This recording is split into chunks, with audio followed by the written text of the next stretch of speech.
താസ കളക്ഷന്റെ പുതിയ കളക്ഷനുകൾ കാണാനാണ് നമ്മൾ എത്തിച്ചേർന്നിട്ടുള്ളത്. ചൈനീസ് ടോപ്പ് ഇതിന് വെറും 299 ആണ് റേറ്റ് വരുന്നത്. Girls pants 199 only.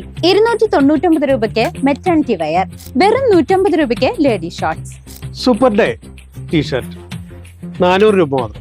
ജീൻസിനൊപ്പം വെയർ ചെയ്യാൻ പറ്റിയ അടിപൊളി ടീഷർട്ടുകൾ വെറും 250 രൂപയ്ക്ക്. Ladies 3/4 199 only. Half sleeve lady t shirt വെറും 199 രൂപയ്ക്ക്. Men's high luxury full sleeve collection വെറും 250 രൂപയ്ക്ക്. താസ fashion multi branded surplus store, palace road, Chelakkara. Kozhimamparambu പൂരത്തിന് ക്രമസമാധാന പ്രശ്നങ്ങൾ ഒഴിവാക്കുന്നതിനായി പോലീസ് 4 പേരെ കരുതൽ തടങ്കലിലെടുത്തു.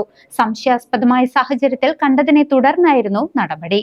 ചെറുതുരുത്തി സെന്ററിൽ കോഴിമാമ്പറമ്പ് പൂരത്തോടനുബന്ധിച്ച് ക്രമസമാധാന പ്രശ്നങ്ങൾ ഉണ്ടാക്കാൻ സാധ്യതയുണ്ടെന്ന സംശയത്തിൽ 4 യുവാക്കളെ പോലീസ് കരുതൽ തടങ്കലിലെടുത്തു. വെള്ളിയാഴ്ച രാത്രി 10 മണിയോടെ പോലീസ് പട്രോളിംഗിനിടെയാണ് സംഘത്തെ പിടികൂടിയത്. ചോദ്യം ചെയ്തപ്പോൾ തൃപ്തികരമായ മറുപടി നൽകാത്തതിനെ തുടർന്ന് BNSS 170 വകുപ്പ് പ്രകാരം ഇവരെ അറസ്റ്റ് ചെയ്യുകയായിരുന്നു. ചെറുതുരുത്തി സ്വദേശികളായ 26 വയസ്സുള്ള മുഹമ്മദ് അലി, 26 വയസ്സുള്ള സനൂഷ്, 30 വയസ്സുള്ള രാകേഷ്, നെടുമ്പുര സ്വദേശി 37 വയസ്സുള്ള അജിത്ത് എന്നിവരെയാണ് ഇൻസ്പെക്ടർ വിനു വിയുടെ നേതൃത്വത്തിലുള്ള സംഘം കസ്റ്റഡിയിലെടുത്തത്. CCV news, Cheruthuruthy.